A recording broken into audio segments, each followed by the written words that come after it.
Sawadee-ka. You're watching Thailand News Update.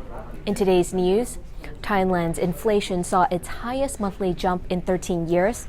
Actress Nida's manager, Kratik, has confessed to giving false statements to police earlier, and dogs being poisoned in Nakhon Ratchasima. All that and more coming right up.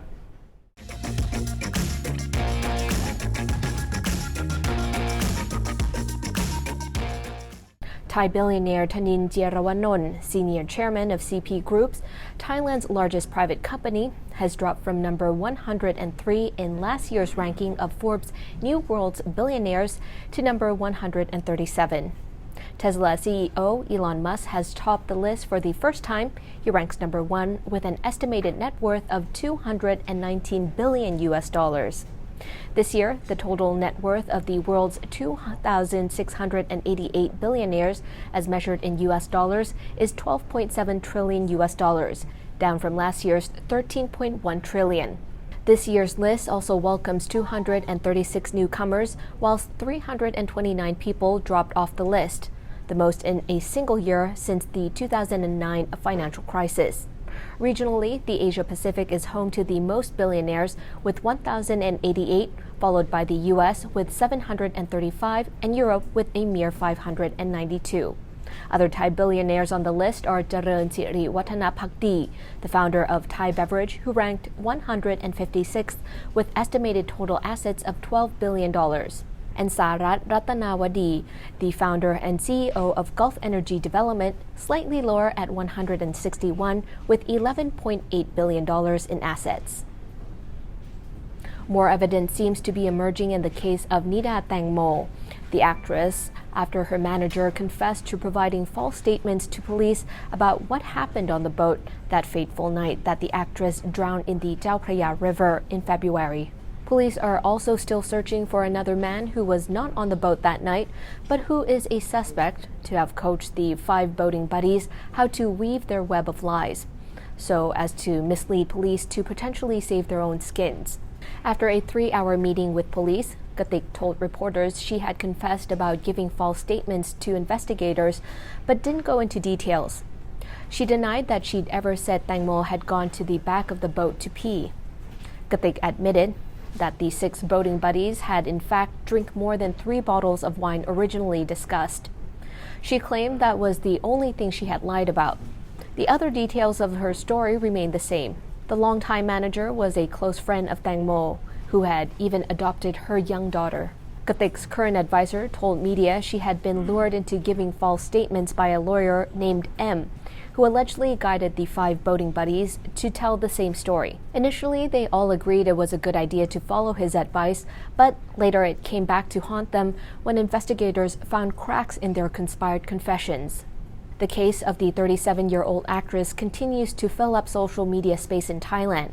She fell off the back of a speedboat on the Chao Phraya on February 24th and drowned. Transferring money overseas?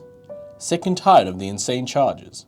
Well, there's a new product to solve that problem. Try D-Money on your next international money transfer with the best rates and no added costs. Go to dmoney.com.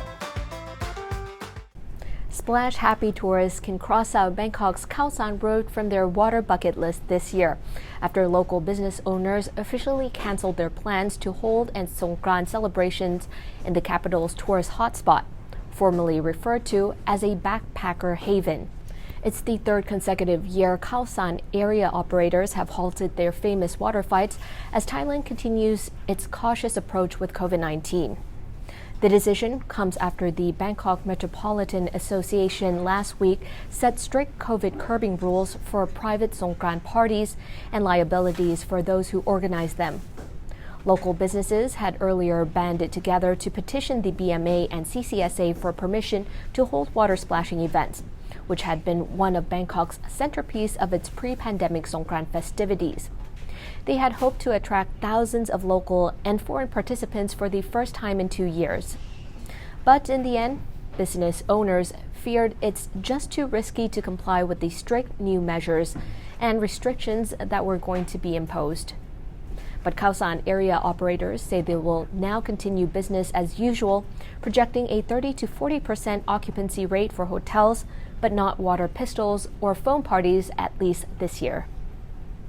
In March, Thailand's inflation saw its highest monthly jump in 13 years, rising to 5.7% year-on-year. That's according to the Commerce Ministry's Office of Trade Policy and Strategy, which pins the blame on the war in Ukraine. That's according to the Commerce Ministry's Office of Trade Policy and Strategy, which pins the blame on the war in Ukraine, a fallout of all the stimulus money been poured into some Western economies over the past 2 years, and supply chain shortages, pushing up the prices of fuel, food, and electricity prices. This unexpected turn of events has caused the office to adjust its figures for the year, which they had hoped would be one of recovery for the languishing Thai economy after 2 years of pandemic response. So the office has increased its 2022 inflation projection to 4.5% after recording an average monthly inflation rate of 4.75% in the first quarter this year. The new projection was set assuming a growth rate of 3.4 to 4.5% and a crude oil price staying in the 90 to 110 US dollars a barrel zone. On the streets, the effects are also being felt. Oil prices saw a 31.4% increase, while electricity increased nearly 40%. Prices have also surged at the supermarket, with dairy products up more than 6%, vegetables up nearly 10%, and meat up more than 5%. Many economists predict the inflation problem, not only in Thailand but around the world, will get worse before we see any improvements. A woman in the northeastern province of Nakhon Ratchasima claims she has evidence that 7 of her dogs have been poisoned and died. She thinks she knows who the culprit is and has filed a complaint at the Nakhon Buri police station in the hope they will be prosecuted. Nakhon Buri is in eastern Thailand.